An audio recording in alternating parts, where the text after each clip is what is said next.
Imaginez, vous vous réveillez dans un monde qui ressemble au vôtre, où un détail majeur a changé. C'est exactement ce qui est arrivé à l'homme dont nous allons parler.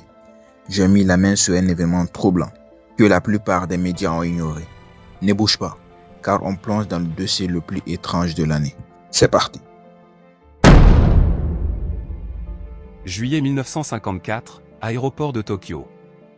Un homme d'affaires descend d'un vol en provenance d'Europe. Rien de spécial, jusqu'à ce qu'il présente son passeport. Ce document est authentique, mais il provient d'un pays qui n'existe sur aucune carte.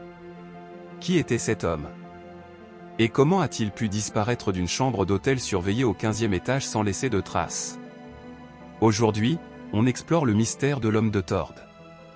Restez bien jusqu'à la fin, car ce que les autorités ont retrouvé dans ces affaires va vous faire douter de la réalité elle-même. C'est parti, l'homme semble tout à fait normal. Il parle français, japonais et plusieurs autres langues. Mais quand les douaniers lui demandent d'où il vient, il répond naturellement, du royaume de Torde. Confus, les agents lui tendent une carte du monde. L'homme pointe alors la zone située entre la France et l'Espagne. Et c'est ici, dit-il. Mais sur la carte, cette zone s'appelle l'Andorre. L'homme devient livide. Il affirme que Torde existe depuis plus de 1000 ans et qu'il n'a jamais entendu parler de l'Andorre.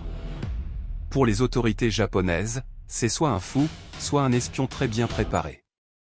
Il décide de l'isoler dans une chambre d'hôtel en attendant une enquête approfondie. 2 gardes sont postés devant sa porte. La chambre est au 15e étage, sans balcon, avec une seule sortie surveillée. Le lendemain matin, les gardes entrent dans la chambre. Elle est vide. L'homme a disparu. Ses bagages et ses documents officiels, conservés dans le bureau de la douane, ont eux aussi mystérieusement disparu des coffres-forts. Comme si l'homme de Torde n'avait jamais mis les pieds dans notre dimension, alors, qu'est-ce qui s'est réellement passé ce jour-là à Tokyo? Certains disent que c'est une légende urbaine née dans les années 80. D'autres, plus radicaux, pensent que cet homme a accidentellement traversé une brèche entre 2 univers parallèles où l'histoire a pris un chemin différent. Ce qui est troublant, c'est que des rapports de police de l'époque mentionneraient bien un incident similaire. Et vous, vous y croyez?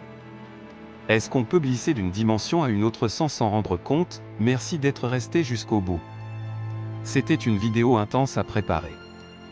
Si vous avez une idée de sujet que je devrais traiter, proposez-la moi dans les commentaires. N'oubliez pas le petit pouce bleu pour soutenir le travail sur la chaîne. C'était l'archive des secrets, on se voit dans la prochaine.